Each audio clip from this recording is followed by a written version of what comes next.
Assalamualaikum warahmatullahi wabarakatuh. Jumpa lagi bersama saya Hadi di channel Ngulik Sejarah. Dan pada video kali ini saya akan kembali lagi membacakan suatu kisah misteri nih. Yang kali ini merupakan judulnya masih tetap sama ya teman-teman, yaitu Oyot Memang, Petaka Sebelum Pernikahan. Cerita kali ini masih tetap ditulis oleh Mas Nugroho Agung yang kali ini memasuki part yang kelima.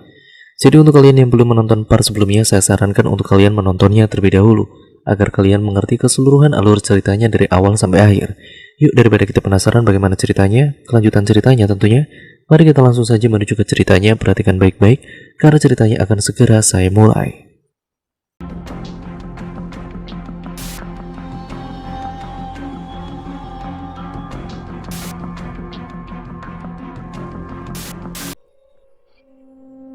Mereka yang tersesat di alam gelap. POV ataupun point of view dari Aldi, atau sudut pandang dari Aldi. Rasa lapar masih aku rasakan saat ini. Makanan yang tadi disajikan akhirnya dibungkus dan aku bawa ke dalam perjalanan.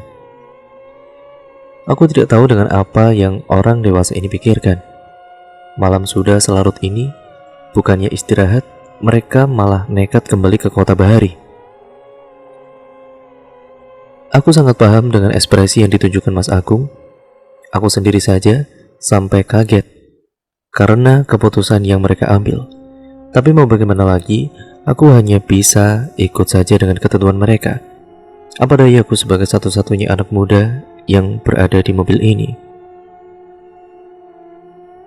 Mobil terus melaju kencang, Pak sopir seperti sedang berpacu dengan waktu.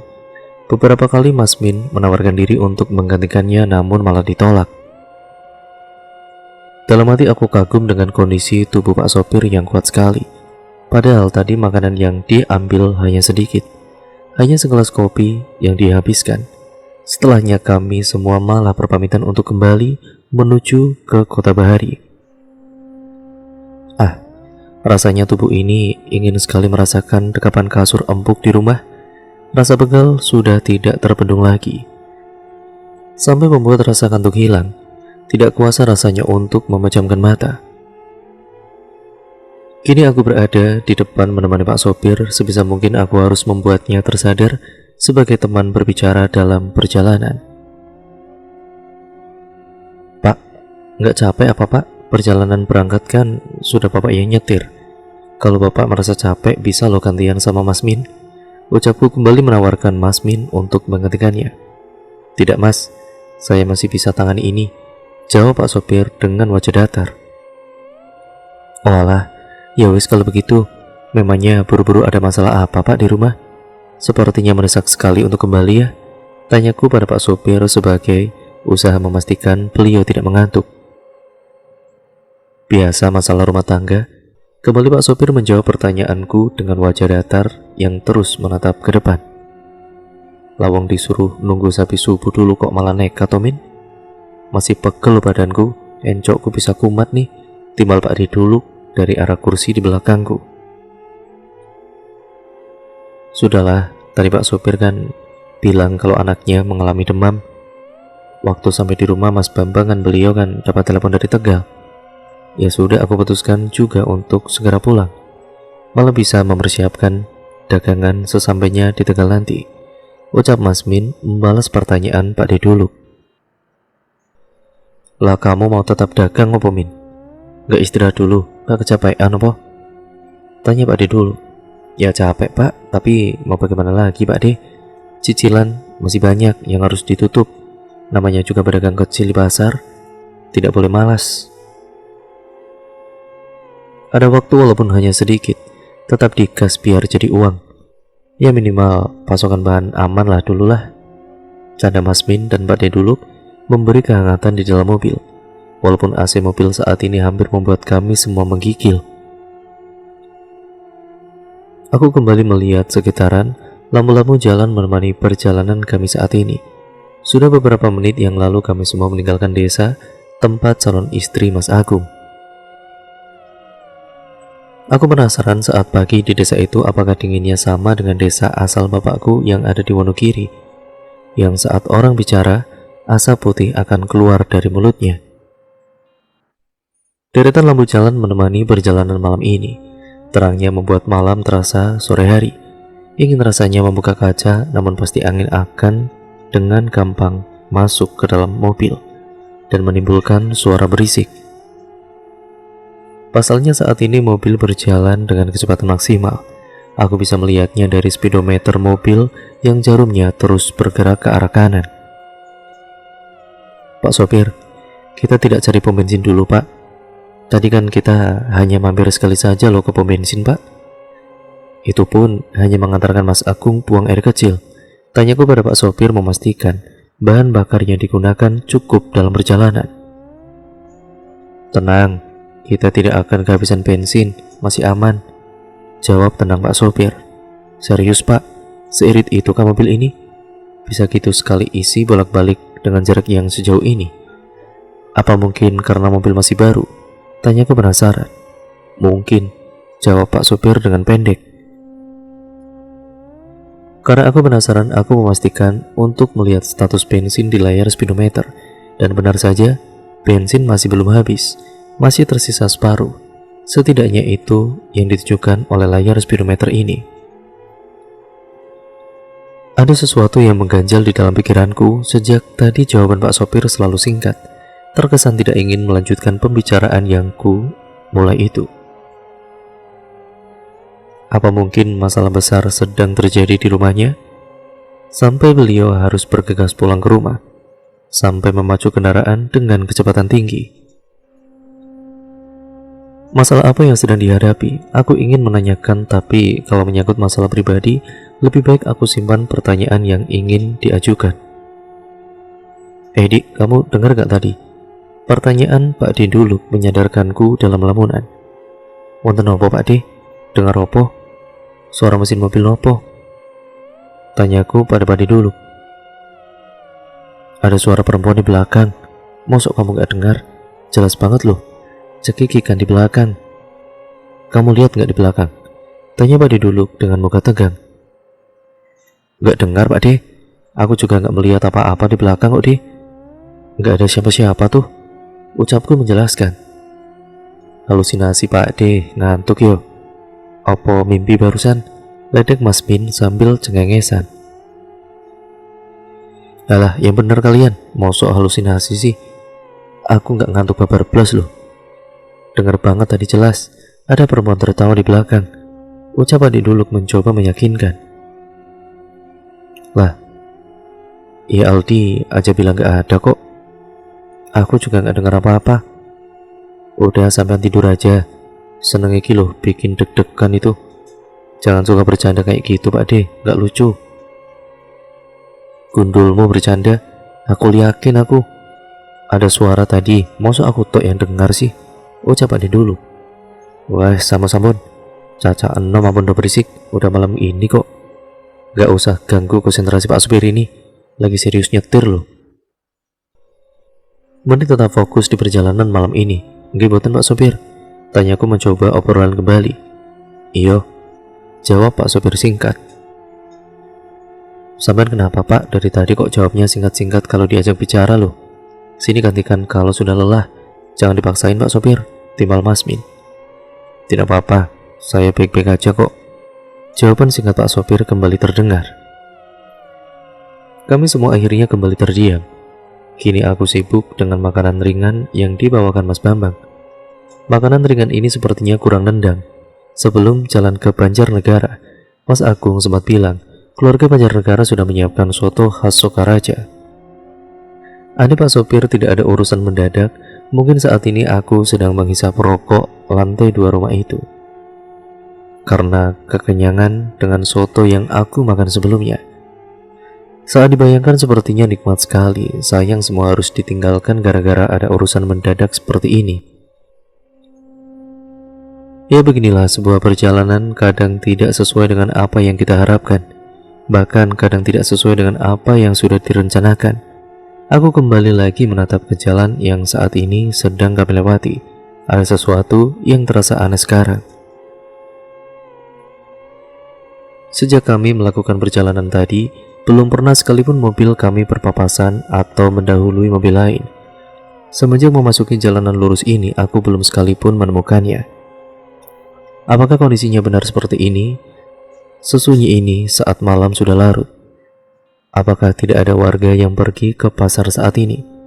Pertanyaan itu terus berkecamuk di kepalaku. Pikiran negatif muncul, sepertinya ada yang salah dengan perjalanan ini. Pak sopir, tadi saat berangkat kita memangnya lewat sini, Pak? Tanyaku untuk memastikan. Tidak, jawab Pak sopir dengan raut muka yang datar. Loh, piye to wong iki? Sing bener Pak. Jangan bercanda, Pak. Tadi kita kan tidak lewat sini waktu berangkat kan? Tiba-tiba Pak Deduluk menimpali pertanyaan pada Pak sopir. Tenang, ini jalan yang berbeda, tapi nanti ketemu jalur yang sama kok. Jawab Pak sopir mencoba menenangkan kami semua. Dik, coba kamu buka aplikasi, apa itu namanya? Yang buat nunjukin arah itu loh, apa jenenge? Pokoknya, kamu buka itu sekarang. Benar tidak arahnya ke Tegal? Walah, Google Map toh mas. Oh iya ya, baik mas, coba aku buka dulu aplikasinya. Ku buka handphone yang sedari tadi aku letakkan di dalam tas kecil yang aku bawa, karena saat masuk ke desa keadaan sinyal tidak terlalu mendukung. Berkali-kali dicoba hasilnya tetap sama, aplikasi map tidak bisa dibuka. Sinyal internet juga tidak tersedia, saat ini hanya ataupun 8G sebagai satu-satunya jaringan yang bisa ditangkap oleh handphone pintarku ini. Bisa tidak, Dik? Bisa kamu melihat posisi kita sekarang di mana? Tanya Mas Min. Nggak bisa mas, parah banget ini sinyalnya. Tidak memungkinkan untuk membuka internet, jawabku. Tapi ini jalan yang benar kan Pak sopir? Awas loh, kalau sampai kesasar, nggak lucu loh ini. Ucap Pak Deduluk dengan nada sedikit mengancam Pak sopir. Tenang aja, kita sudah menuju ke arah yang benar Pak. Jawab Pak sopir dengan muka datar dan respon yang begitu dingin. Aku yang saat ini berada di sampingnya seperti sedang melihat orang lain. Sikap dan perkataannya tidak seperti orang yang aku kenal sebelumnya. Bapak kecapean, mau digantikan Mas Min saja Pak? Aku mencoba menanyakan hal itu lagi.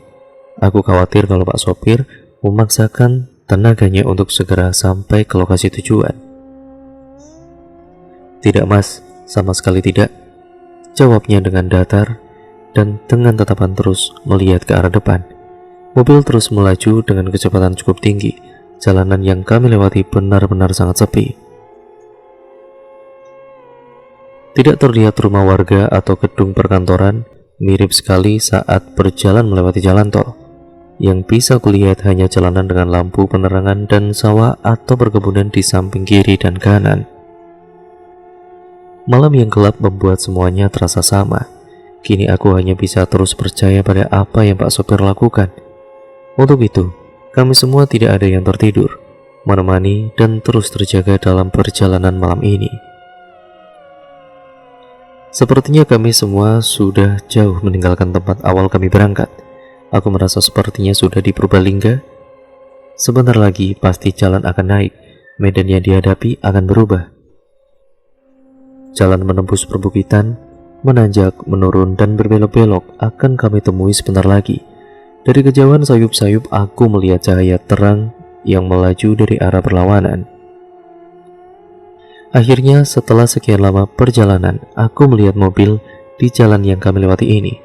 Namun, lama-kelamaan aku mulai menyadari cahaya itu semakin membesar. Lampu mobil macam apa sampai cahayanya seterang ini? Aku sudah tidak sanggup lagi untuk terus membuka mata. Dalam kondisi cahaya silau seterang ini, mata manusia mana yang kuat? Kini aku hanya bisa menutupnya. Walaupun begitu, sinarnya seperti menembus kulit kelopak mata. Mendadak aku merasakan mobil sudah berhenti. Cahaya tadi itu meluncur begitu cepat, membuat semua yang ada di dalam mobil tidak tahu apa yang sebenarnya terjadi.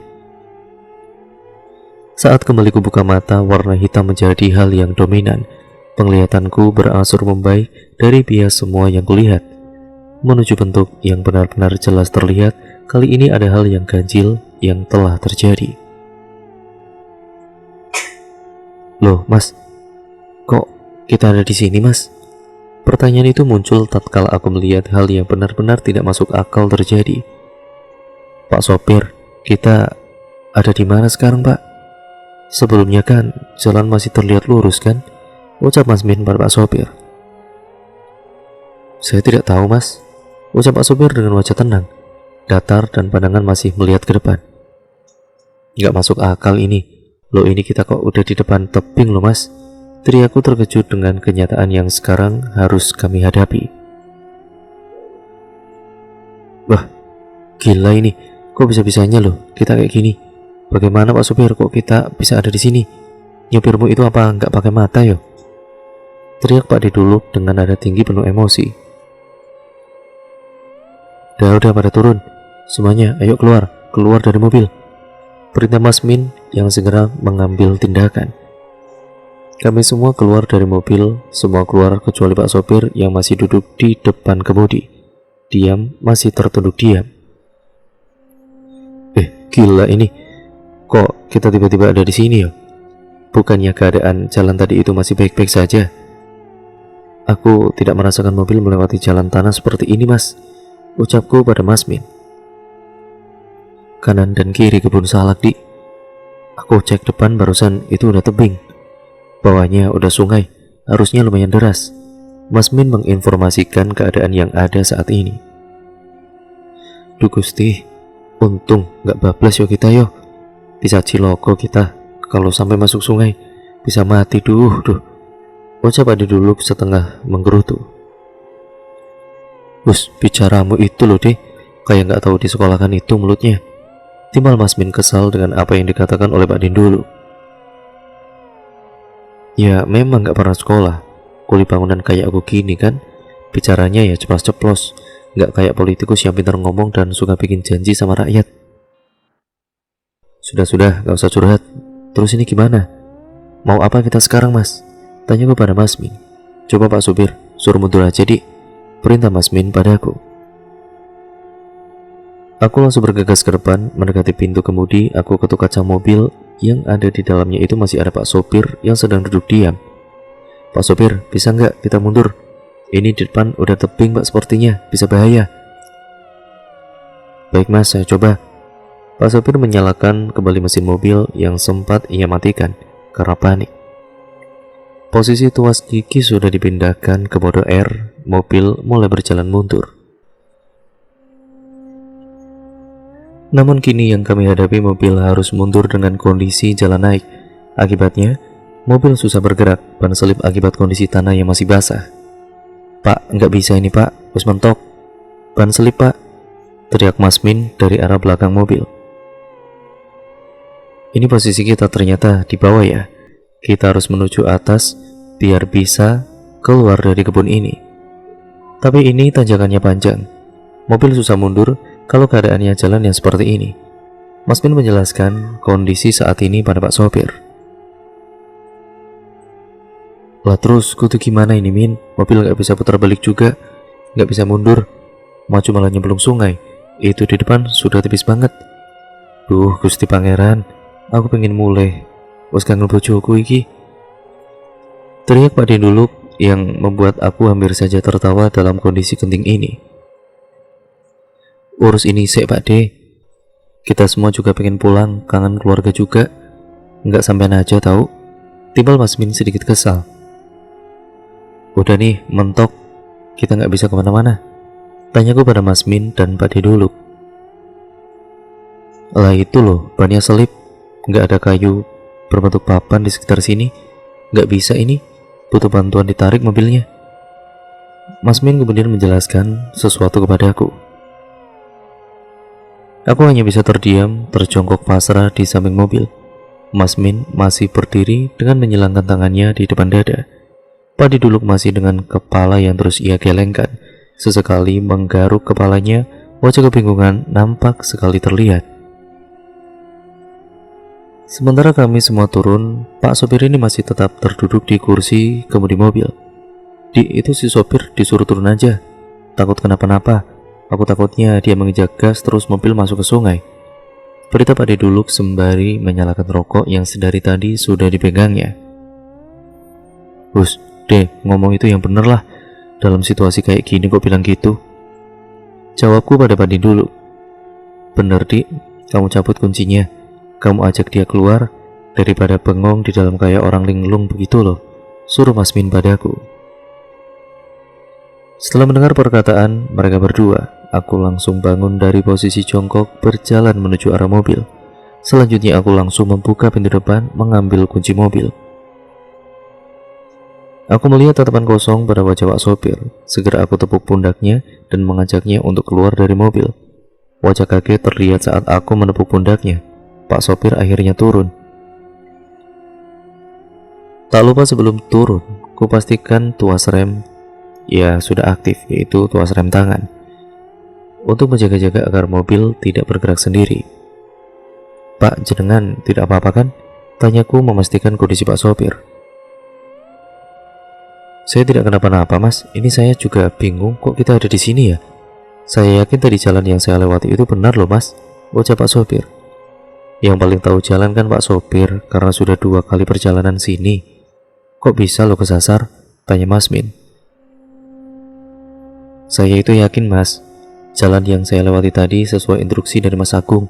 Saya paham betul jalannya, jawab Pak sopir berusaha membela diri dengan wajah yang masih nampak kebingungan.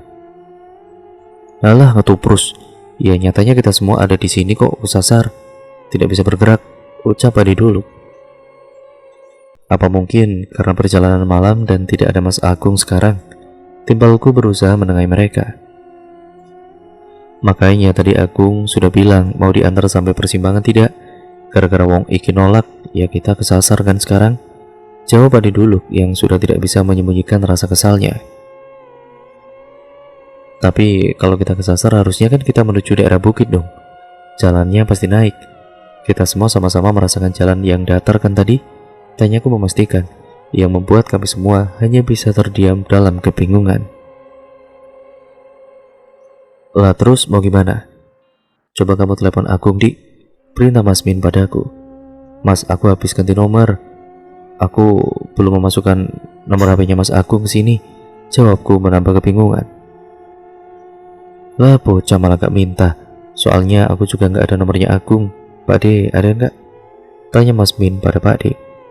Ya nggak ada, aku nggak punya nomornya Agung juga, jawab Pak D dulu sambil memegang kepalanya. Ya udah ciloko ini, kok bisa kita nggak ada yang punya nomornya Agung? Lah terus piye ini? Mas Min kebingungan dengan yang terjadi saat ini. Pak sopir masih terdiam berdiri mematung, selalu melihat ke arah mobil yang kini terjebak. Kami semua masih berusaha mencari solusi dan menghentikan untuk tidak terus saling menyalahkan. Dalam kondisi saat ini, yang diperlukan adalah jalan keluar, bukan mencari siapa yang paling bersalah, siapa penyebab segalanya terjadi. Perjalanan ini kita mulai bersama dan harus diakhiri bersama. Handphone kemudian berbunyi keras, membuat semua orang melihat ke arahku saat ini. Segeraku kemudian mengambil handphoneku yang sedari tadi aku letakkan di dalam tas. Tertera nomor yang belum aku simpan, tapi nampaknya aku mengenal nomor ini. Tanpa menunggu lama, aku kemudian angkat telepon masuk. Halo Di, ini Agung. Suara itu langsung masuk begitu cepat, lega rasanya. Mas Agung menelepon pertama kali, dari mana ia tahu nomor telepon baruku? Rasanya itu sudah tidak penting lagi. Halo Mas Agung, aku menjawab panggilan. Halo Di, syukurlah bisa menyambung lewat telepon. Tadi aku terima pesan via WA, nggak ada yang terkirim. Bagaimana? Posisimu sekarang di mana? Sudah keluar Banjarnegara belum? Rentetan pertanyaan langsung menyerangku. Mas, nganu mas, kita semua kesasar ini, jawabku dengan singkat. Lalu tiba-tiba suara Mas Agung seperti menghilang dalam diam. Mas Agung, panggilku untuk memastikan. Kesasar di mana, Di? Apa ada orang yang mungkin bisa ditanya? Atau ada sesuatu yang bisa dijadikan patokan? Tanya Mas Agung nampak kepanikan. Aku tidak tahu di mana tempatnya. Semua gelap mas, tidak ada penerangan. Yang aku tahu di sekitarku itu banyak sekali terdapat pohon salak mas. Aku berusaha menjelaskan keadaan saat ini. Di, ini kan Banjarnegara, banyak banget kebun salak, apalagi pohon salak. Yang jelas dong kalau ngasih penjelasan. Mending sekarang kamu kirim titik lokasi kamu lewat WA ya, tak tunggu. telepon langsung dimatikan. Aku langsung bergegas mengirim lokasi kami melalui aplikasi pesan internet. Berkali-kali aku mencoba, hasilnya sama saja. Benar seperti Mas Agung yang katakan. Ya, saat ini hanya bisa berkomunikasi via seluler. Sialnya, pulsa selulerku saat ini tidak banyak. Benar-benar harus melakukan pembicaraan yang sekiranya penting. Telepon berbunyi kembali, panggilan Mas Agung kembali masuk. Kali ini aku menjelaskan apa yang terjadi. Sinyal tidak memungkinkan untuk mengirim lokasi saat ini. Mas Agung kembali menutup teleponnya, sepertinya terjadi kepanikan di rumah. Duh, gara-gara kami Mas Agung dan juga yang lainnya pasti bingung nih. Aku merasa kejadian ini pasti membebani pikiran Mas Agung. Orang mau nikah malah dibuat bingung begini, gumamku dengan lirih. Gimana dik, kabar dari Agung? Tanya Mas Min mengagetkanku dari lamunan. Belum ada jalan terang mas, masih ada kebingungan soalnya posisi kita saat ini kan juga belum jelas kan? Jelasku pada Mas Min. Raut wajahnya tegang seperti sedang memikirkan sesuatu. Sepertinya Mas Min mencoba mencari ide untuk masalah ini. Kondisi saat ini benar-benar kacau. Aku sempat membayangkan kalau saja Pak sopir tidak menginjak rem tepat waktu, mobil tidak berhenti, mungkin saja kami sudah masuk ke sungai. Kengerian apa yang akan terjadi? Apa nyawa kita ataupun kami semua bisa selamat atau malah sebaliknya?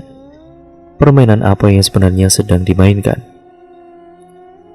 Dik, itu apa kok ada bayangan gede banget di dalam kebun salak? Teriak Pak Diduluk mengagetkan kami semua. Apa tadi nggak lucu tenan iki? Aku merespon panik ucapan Pak Diduluk. Serius Dik, koyo ketek, seperti monyet besar berbulu hitam. Matanya merah banget Dik. Kampret, merinding aku iki loh. Pak Diduluk menunjukkan bulu kuduk yang berdiri di tangannya. Udah, jangan dibicarakan terus. Nggak usah terus dibicarakan, malah tambah nggak beres nanti. Kita waspada aja, ucap Mas Min mencoba menenangkan situasi. Kami semua panik berkumpul mencoba menenangkan Mbak Di dulu. Pak sopir masih saja berdiri mematung di tempatnya. Aku yang melihat hal tersebut semakin curiga. Keanehan apa lagi ini? Pak sopir, sini kumpul. Jangan hanya berdiri di situ saja. Teriakku cukup keras. Berhasil menggerakkan tubuhnya, berjalan menghampiri kami semua. Ada apa mas? Tanya Pak sopir dengan wajah datar dan nadanya lembut, membuatku merasa semakin yakin ada keanehan yang terjadi. Nopo, kamu itu ngapain berdiri terus di situ? Nggak takut apa? Sini kumpul, biar kita bisa saling menjaga, ucap Mas Min hanya dibalas senyuman oleh Pak sopir.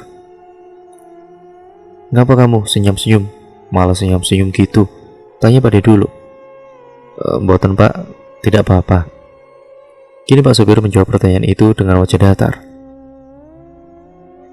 Mas Min bergerak dari posisinya semula, berpindah mencari tanah datar yang begitu datar. Kini ia duduk dengan posisi kaki menyila, kepalanya menatap lurus ke depan. Tangannya diletakkan di bagian antara paha dan kaki. Telapak tangan terbuka dan mata Mas Min mulai menutup. Nampak kini ia sedang berkonsentrasi dengan penuh sembari mulutnya bergerak membacakan doa. Sayup-sayup aku seperti mendengar bacaan ayat suci keluar dari mulutnya. Kami semua terdiam di situasi ini. Tiba-tiba angin berembus kencang dari arah sebelah kiri. Hampir saja membuatku jatuh pada kala itu.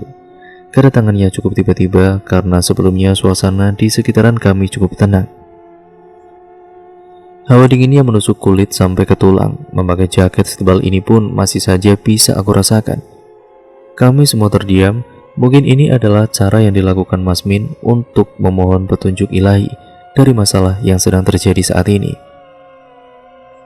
Dalam ketidakpastian, siapa lagi yang dituju kalau bukan Sang Pencipta? Cukup lama kami terdiam sampai akhirnya handphone yang aku bawa berbunyi kembali. Dalam hati aku menduga mungkin Mas Agung akan memberitahu jika bantuan sudah dikirim dan pencarian sudah dimulai. Segera aku angkat panggilan yang masuk dari Mas Agung. Halo Dik, aku sekarang di batas desa, berhenti di pertigaan jalan. Aku mau bertanya, kamu tadi belok kiri atau kanan? Pertanyaan langsung muncul tatkala telepon aku angkat. Halo Mas Agung, tadi aku belok kiri kok, seperti apa yang dikatakan Mas Agung? Jawabku. Jalanan yang kamu lalui itu bagaimana tadi? Menurun atau menanjak? Tanya Mas Agung. Aku menjelaskan apa adanya, seperti yang kami rasakan. Jalanan datar lurus dengan banyaknya lampu penerangan, tidak ada tanjakan, turunan ataupun belokan. Rasanya nyaman saja melintasi jalan yang tadi. Segalanya nampak seperti biasa saja. Kami semua tidak ada yang tertidur. Apakah jalannya itu rusak banyak lubang, Dik? Tanya Mas Agung kembali memastikan. Enggak Mas, jujur ini jalan ya halus banget, mulus Mas. Datar saja, tidak ada belokan, tanjakan ataupun turunan. Pak sopir saja ngebut tadi, aku merasakan itu sih Mas. Jawabku. Kamu pakai aplikasi map nggak saat di jalan tadi? Mas Agung kembali bertanya. Tidak Mas, sinyalnya tidak bisa digunakan untuk membuka aplikasi dengan akses internet seperti itu Mas. Jadi kami semua pasrah sama Pak supir. Nampak kebingungan dirasakan Mas Agung dan yang lainnya. Yang terlambat aku sadari di sini kenapa Mas Agung juga ikut mencari keberadaan kami. Apa dia lupa kalau dia sedang dipingit? Aku sedang melamun memikirkan itu, lalu dikagetkan Mas Min yang tiba-tiba mengambil alih teleponku. Aku serahkan saja padanya. Barangkali Mas Min bisa menjelaskan keadaan dengan lebih rinci. Halo Kung, ini Mas Min. Biar aku aja yang menjelaskan posisi kami saat ini. Mas Min langsung saja berbicara. Posisi mobil saat ini terjebak di sekitaran kebun salak. Di depan kami adalah tebing yang di bawahnya sekitar 2-3 meter itu adalah sungai dengan arus yang lumayan deras. Di kanan kiri kami kebun salak, hanya berjarak beberapa senti saja dari bodi mobil. Ngepres banget Kung, ucap Mas Min. Tidak bisa Kung. Ya, jalanan di belakang itu kan menurun ke arah sungai, sekitar 20-30 meter. Mobil tidak ada tenaga jika langsung mundur dan nanjak itu. Ditambah lagi ban selip, karena jalannya itu tanah yang masih basah. Aku sendiri bingung Kung, setelah mobil berhenti. Itu pas aku lihat di depan udah tebing. Untung Pak sopir nggak telat ngejek remnya. Mas Min masih dalam posisi menjelaskan. Kini aku tidak lagi bisa mendengarkan apa yang diucapkan oleh Mas Agung. Aku sama sekali gak tidur Kung. Kita semua di mobil itu belum ada yang tidur. Semua merasakan hal yang sama. Kami nyaman saat mobil berjalan. Tapi setelah mobil mendadak berhenti, yang kami lihat saat keluar mobil adalah kebun salak, gelap tanpa ada penerangan. Ucap Mas Min mencoba meluruskan permasalahan, ekspresinya berubah serius. Ya wes, kamu hati-hati saat melakukan pencarian. Kami mencoba bertahan di sini yuk. Lagian mau apa lagi? Benar-benar terkunci, tidak bisa bergerak sama sekali ini. Ucapan itu menutup pembicaraan saat ini. Oyot memang iki, Mas Min berkata sembari menatap keadaan sekitar. Apa Mas, oyot memang? Apa itu Mas Min? Tanyaku penasaran dengan yang barusan Mas Min ucapkan. Banyak cerita menyebutkan ada makhluk gaib yang dapat membuat orang tersesat. Sosok gaib itu disebut-sebut menjelma menjadi akar pohon. Orang-orang menyebutnya oyot memang. Mas Min menjelaskan ada kami semua. Ada ya yang kayak gitu? Aku pernah dengar dari seorang teman yang tersesat di gunung. Apa juga disebabkan oleh itu? Tanyaku penasaran. Secara penampilan oyot memang tampak seperti akar pohon pada umumnya. Konon, bagi siapapun yang melangkahinya atau tersandung, maka akan tersesat dan linglung. Ada yang tidak bisa pulang lantaran linglung dan berputar-putar di sekitar itu saja. Bahkan ada yang merasa seakan tidak kunjung sampai ke tempat tujuan padahal sudah menempuh perjalanan sangat lama. Jawaban Mas Min langsung membuat kami semua melirik ke Pak sopir. Keanehan yang terjadi semakin terjawab. Kamu ingat kan tadi? Mobil sempat terhenti di antara pohon besar saat berada di Pemalang. Bisik Mas Min padaku. Mas, kita juga seperti menginjak sesuatu saat di jalan itu. Jenengan merasakan kan? Tanyaku lirik. Dan yang dijawab dengan anggukan oleh Mas Min. Pak D duduk bangkit dari tempat duduknya. Dia perlahan menuju mobil. Kami yang sedari tadi berbicara hanya bisa memperhatikannya, berharap tidak ada keanehan lain yang terjadi. Pintu mobil ia buka. Setelah pintu ditutup kembali, aku melihat 2 botol minum ia bawa ke arah kami. "Min, kamu bisa kan?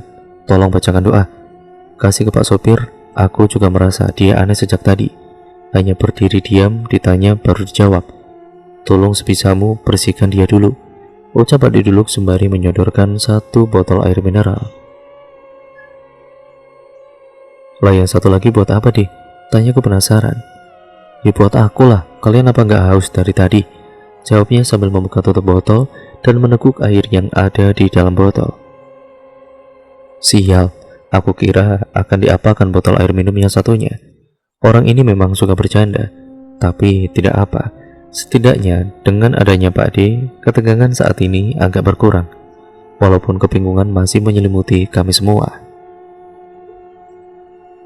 Aku melihat Mas Min sudah membuka tutup botol dan langsung membacakan doa di dekatnya. Setelah itu Mas Min memerintahkan Pak sopir untuk minum air tersebut. Tidak ada yang aneh saat ini. Pak sopir menenggak habis air yang ada di dalam botol itu.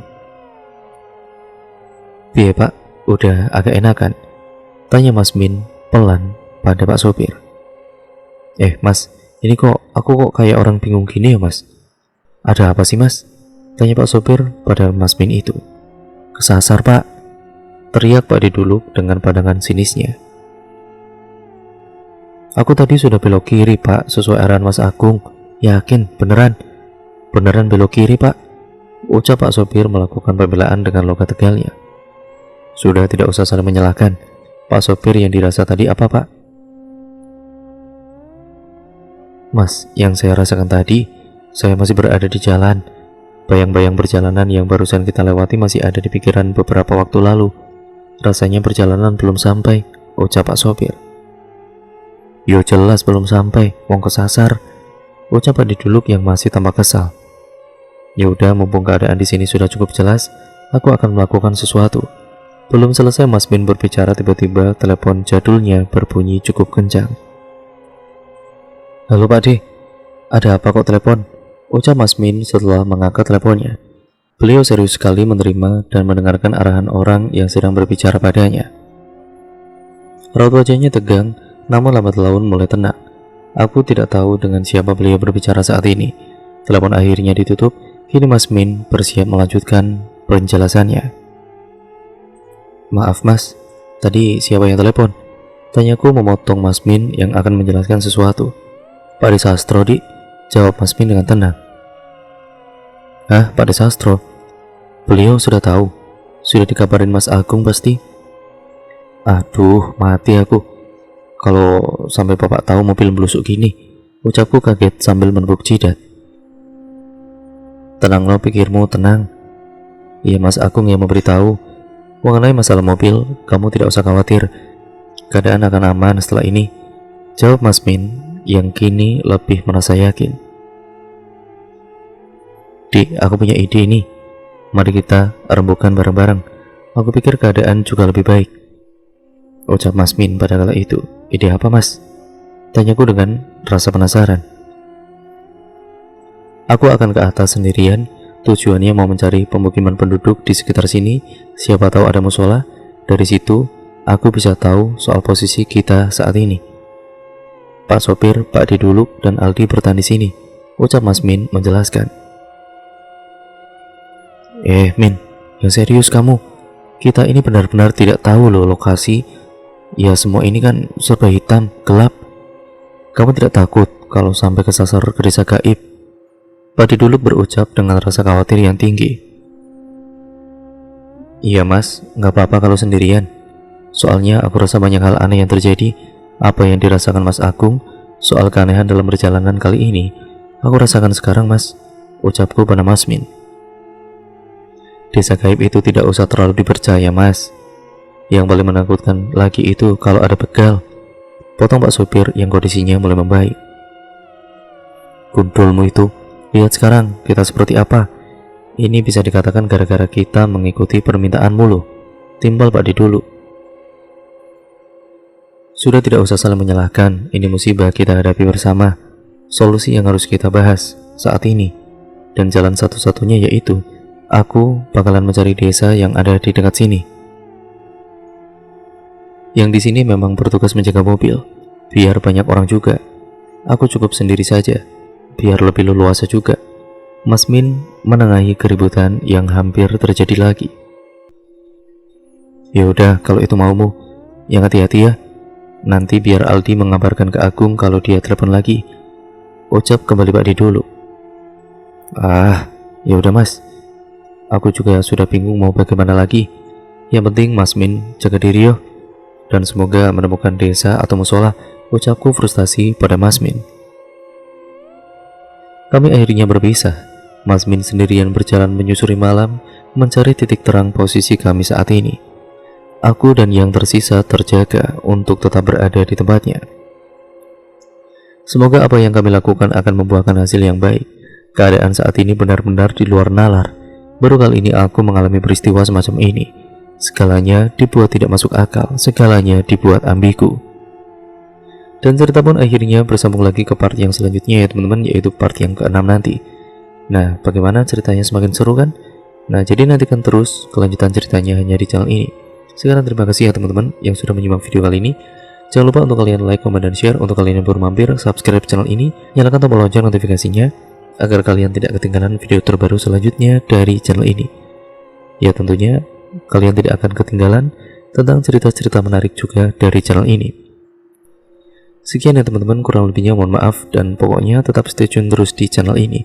Wassalamualaikum warahmatullahi wabarakatuh.